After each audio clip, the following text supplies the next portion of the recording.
Hello guys, welcome back to TechDose, and in this video we will see the online stock span problem which is from LeetCode day 19 of the May challenge. So let us now look at the problem statement. The problem says that we are required to write a class stock spanner which collects daily price quotes for some stock and returns the span of that stock's price for the current day. The span of the stock's price today is defined as the maximum number of consecutive days starting from today and going backwards for which the price of the stock was less than or equals to today's price. So this is the entire definition of the span, and this line is very important. Read it again. The span of the stock's price today is defined as the maximum number of consecutive days starting from today and going backwards for which the price of the stock was less than or equals to the today's price. So let us see some examples in order to get a better understanding. So let us assume that we are given the price of stocks for these 6 days starting from day 0 to day 5. Now let us say we are at a given day. Let's say we are at a given day, day 4. Now we want to find the span of the stock. So what will be the span for this day 4? Well, the day 4's price is 25. So the stock price on day 4 is 25. Now in order to find the span according to the definition, you can move only to the left hand side. That is only to the past days, and you can move only to the consecutive elements as long as the consecutive elements price is less than equals to the current day's price. So you can see that day 3 price is less than day 4 price, so you can move to this part. This will be included in your span. Now again you can move to this day 2, and 15 is less than equals to 25, so this will also be included in your span. When you move to this day 1, 20 is less than equals to 25, so this will also be included in your span. And again this day 0 price is also less than day 4 price, so this will also be included in your span. So the span of this day 4 will be equals to 0, 1, 2, 3, 4. So this will be having a length 5. So span of day 4 is actually equals to 5. Similarly, if you want to find span of day 3, then you will have to start at this day 3 and you can only move to the left hand side, that is to the past days, as long as the consecutive elements day price is less than equals to the current day's price. So the day 2 price is equals to 15, which is greater than this day 3 price, which is 10. So you cannot move further, and also you cannot include this 15. So the span of this day 3 is actually 1, because a day will always include itself in a span. Okay, so I hope you got the definition of span now. Now this is an online algorithm, okay, because given a day's price, we cannot see the price for the future days. So this is an online algorithm and we are dealing with the stock prices. Therefore, this problem is named as online stock span problem. So I hope you got the intuition for this problem now. So how do we approach to solve this problem? Well, I have already drawn a spider curve which is indicating the price of the stocks on each day.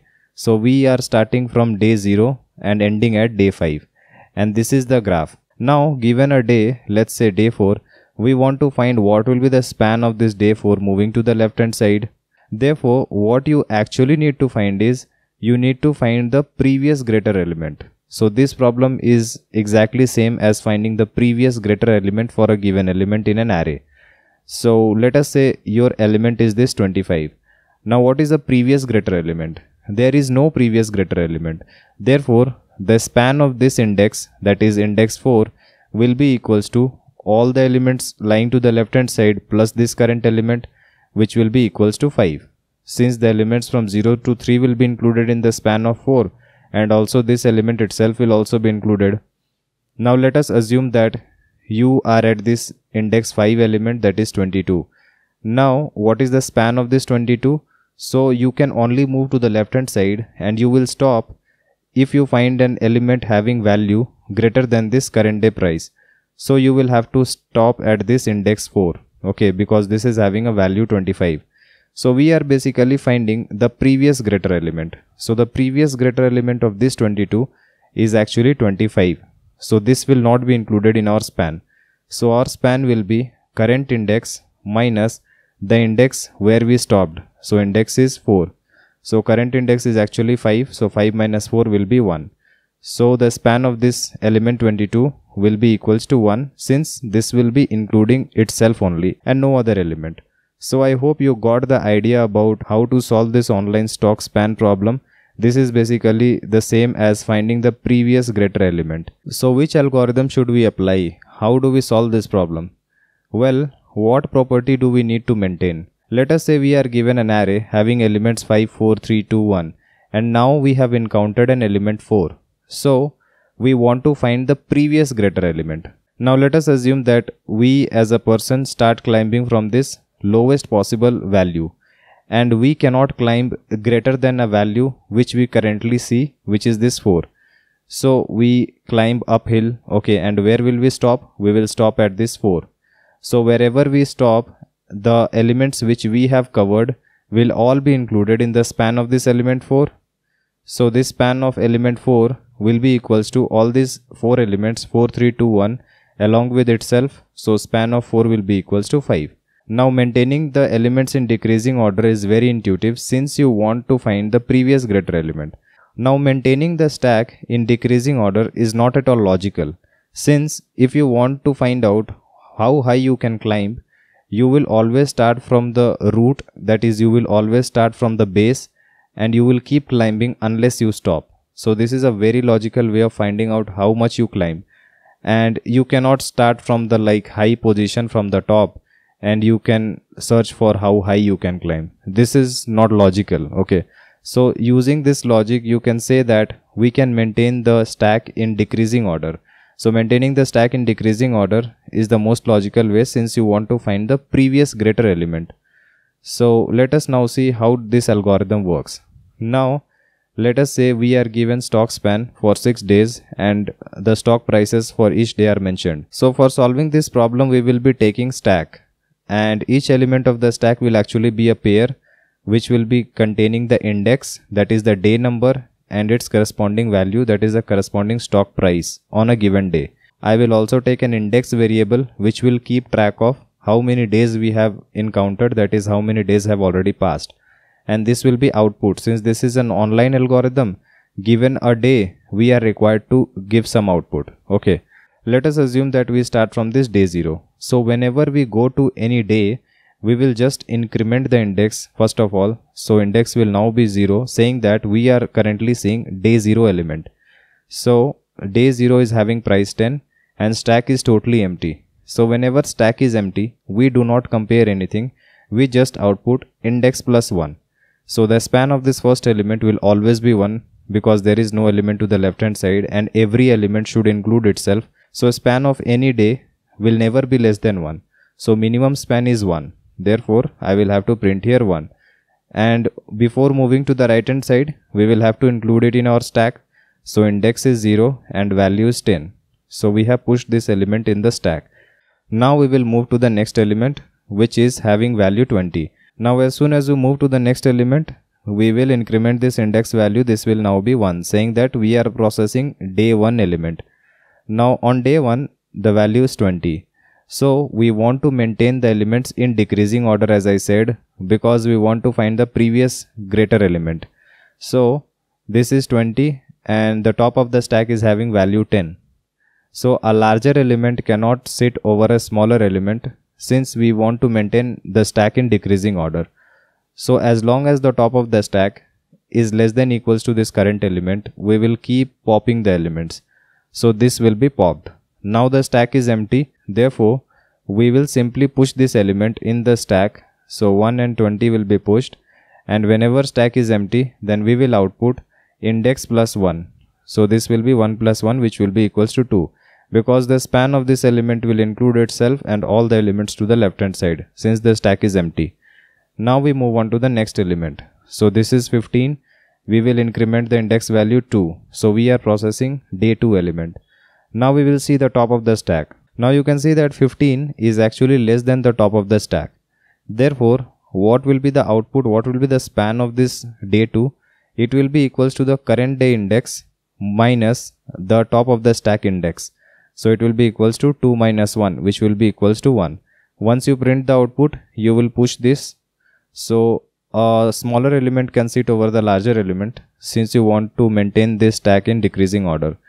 Now you move on to the next element, which is 10, and you will also increment the index. So you are basically at day 3. Now 10 is actually lower than 15, so this can be pushed.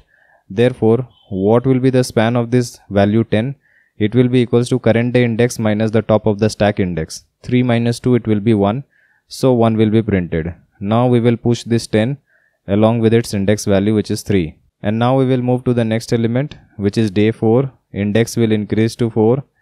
And now 18 will be compared with 10. So 10 is actually lower, so we will have to pop this element. Now 15 will be compared with 18. So 15 is lower, so this will be popped. Now 20 is compared with 18. 20 is larger. Now the smaller element can sit over larger element. Therefore we will stop here. Now what will be the span of this day 4? It will be equals to the current day index, which is 4, minus the top of the index, which is 1. So 4 minus 1 will be 3. So 3 will be printed, and we will now push this 18. So 18 will be pushed along with index 4. Now we move on to the next element, 22. And now this is day 5. So index will also be incremented to day 5. Now 22 will be compared with this 18. Okay, so 18 is lower, it will be popped. Similarly, 20 is lower, it will be popped. And now the stack is totally empty.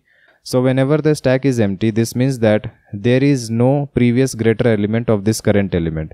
So you can see that there is no previous greater element of this 22. So we will have to include all the elements on the left hand side along with the current element. Therefore, we will print current element index plus 1, which will be equals to 6. And we will push this element 22 and 5. Now there are no elements left. Therefore, whatever has been printed is our answer. And since at any given point we were not able to see the future elements, therefore this is an online algorithm. Now what is the time complexity for it? The time complexity is simply O(n) and space complexity is also O(n). Since for each element query, the effective time complexity is just O(1). Therefore, for n elements it will be O(n). So let us now look at the code. So this is the code as per my explanation. I have taken a stack which is having pair of integers. I have also taken an index, and this is our constructor where I will initialize index equals to -1. So for each of the query, actually the price element will be passed for each day's price, and this next function will be called. Now whenever the next function is called, we will increment the index value by 1. So effectively the index value will start from 0 because it was initialized with -1 in the constructor. Now as long as the stack is not empty and the top of the stack is less than equals to the current price, we will keep popping the elements as I have shown you in the algorithm. Now if after doing that operation, if the stack is empty, then simply we will return index plus 1, and before returning we will have to push the current element in the stack.